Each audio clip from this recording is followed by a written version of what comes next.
वसूनामवताराय वसूनामवताराय वसूनामवताराय वसूनामवताराय शन्तनोरात्मजाय च शन्तनोरात्मजाय च शन्तनोरात्मजाय च शन्तनोरात्मजाय च। अर्घ्यं ददामि भीष्माय अर्घ्यं ददामि भीष्माय अर्घ्यं ददामि भीष्माय अर्घ्यं ददामि भीष्माय आबाल्य ब्रह्मचारिणे आबाल्य ब्रह्मचारिणे आबाल्य ब्रह्मचारिणे आबाल्य ब्रह्मचारिणे। ओम भीष्माय नमः। भीष्म पितामह अपने व्रत में बड़े दृढ़ थे। दृढ़व्रती व्यक्ति को ईश्वर तत्व की अनुभूति जरूर होती है। कौरवों की सभा में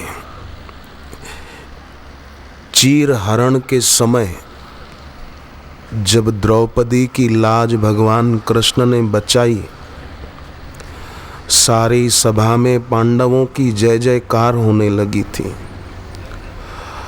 और दुर्योधन और दुशासन के लिए अपशब्द बोले जा रहे थे। पर दुष्ट दुर्योधन मानने वाला थोड़ी था। आसुरी प्रकृति का व्यक्ति वो कभी सीधी चाल चलता नहीं है। मामा शाकुनी को बोला, मामा आज तो द्रौपदी की साड़ी खींचने से यहाँ साड़ियों का ढेर लग गया है। इतनी कीमती साड़ियों का ढेर देखकर तो मैं बहुत खुश हो रहा हूँ। ये कितनी अच्छी साड़ियाँ हैं, क्यों ना ये सब साड़ियाँ हम अपनी रानियों के पास ले चलें। आप मामी के लिए ले जाओ कुछ साड़ियाँ, मैं कुछ साड़ियाँ भानुमति के लिए ले जाता हूँ। तो शाकुनी भी बोला, हाँ भांजे बात तो तू ठीक कहता है, ऐसी बढ़िया साड़ियाँ हमने आज तक नहीं देखी।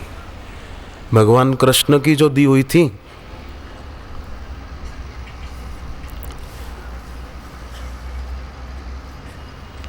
जब दुशासन साड़ी खींच रहा था तो भगवान ने लाज बचाई थी। वो साड़ियाँ ईश्वर की ओर से आई थी। तो दोनों का मन ललचाया वो साड़ियाँ देखकर। अब साड़ी जैसी चीज देखकर जो आकर्षित हो जाए, समझो उसकी बुद्धि में देवत्व नहीं है।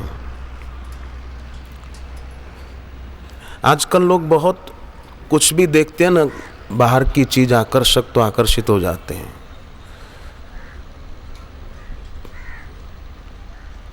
आसक्ति आगे चलती है उनके, मानो बुद्धि पीछे चलती है। बुद्धि आगे होनी चाहिए, आसक्ति पीछे होनी चाहिए।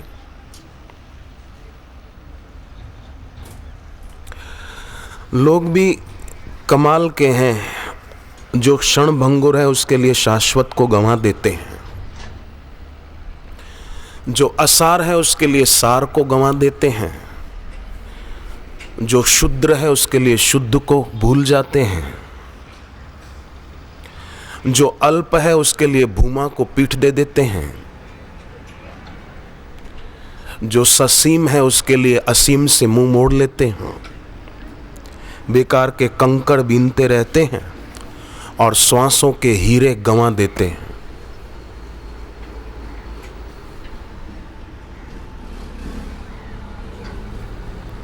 कितनी नासमझी है। सारी पृथ्वी का राज्य पाया परंतु स्वयं को गंवा दिया। पर धनभागी वे होते हैं जो इस प्रकार सदगुरु के सानिध्य में आ पाए और गुरु की वाणी सुनकर गुरु के प्रति कृतज्ञता व्यक्त करें। और कृतज्ञता यही है कि गुरुदेव आपके द्वारा जो कृपा की बरसात हुई वो व्यर्थ नहीं गई, हमारे हृदय की झील भर गई। आपने जो मोती हमें दिए हैं वो मूढ़ों के सामने नहीं बिखेरे हैं। हम साधक हैं, हम सत्संगी हैं, अपने हृदय में संजो लिए हैं। आपके दिए हुए ज्ञान के मोती हमारे प्राणों के अंग बन गए हैं। साधक ये भूल नहीं करते, असार के लिए सार को नहीं गंवाते, नश्वर के लिए शाश्वत को नहीं गंवाते, नश्वर कंकरों के लिए श्वासों के अनमोल हीरों को गंवाते नहीं हैं। शाकुनी और दुर्योधन की नजर थी उन साड़ियों पर, ये साड़ियां कैसे हम यहां से ले जाएं। ये आसुरी वृत्ति है। किसी की भी चीज को उससे बिना पूछे ले लेना ये चोरी है।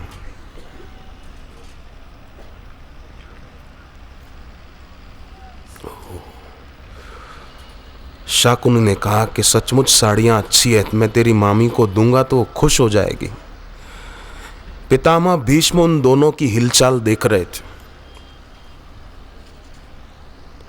सज्जनों को चाहिए कि वो निष्क्रिय बैठे न रहें, वो सक्रिय हों। भीष्म जी ने सोचा कि ये साड़ियां भगवान का प्रसाद है, ये साड़ियां इस पापी के घर नहीं जानी चाहिए। तो उन्होंने डराते हुए कहा कि ये साड़ियां जादुई हैं, जादू की साड़ियां हैं। इन साड़ियों को अगर पुरुष छुएगा तो उसकी पत्नी मर जाएगी, और पुरुष की पत्नी छुएगी तो उसका पति मर जाएगा। अब देख लो, उठाओ, वहां दुर्योधन तेरी भानुमति का स्वर्गवास हो जाएगा, और शाकुनी, गांधारी, नरेश, अगर तुमने साड़ियों को छुआ तो दुर्योधन की दुखों की परंपरा शुरू हो जाएगी तुम्हारे बिना, तुम्हारी मामी के बिना। अब ये सुनकर दुर्योधन बोला, मामा मैं तो हाथ नहीं लगाऊंगा इन साड़ियों को, कहीं मेरी भानुमति मर गई तो फिर मेरा क्या होगा, और अगर ये साड़ियां पहनकर वो विधवा हो गई तो कितना बुरा होगा। मैं भी मरना नहीं चाहता और मेरी पत्नी भी न मरे। शाकुनी भी बोला, भांजे तेरी मामी को तो मैं ये साड़ियां देखने भी नहीं दूंगा, मुझे तो अभी से ही दरवाजे पर यमदूत दिखने लगे हैं। ये साड़ियां भीष्म जी को ही दे दो, ये तो ब्रह्मचारी हैं अखंड, आबाल्य ब्रह्मचारिणे वसूनाम अवताराय शंतनोरात्मजाय च अर्घ्यम ददामि भीष्माय आबाल्य ब्रह्मचारिणे। भीष्म पितामह खुश हो गए, वो दोनों भाग गए डर कर। भीष्म पितामह राजी हो गए कि गलत व्यक्ति के हाथ में वस्तु सही जाने से बच गई। भीष्म पितामह ने क्या किया उन साड़ियों का, उन्होंने कामधेनु का आह्वान किया, कामधेनु गौ का आह्वान किया, और वो सारी साड़ियाँ उनको ओढ़ा दी उनके सम्मान में, ये भगवान की दी हुई हैं।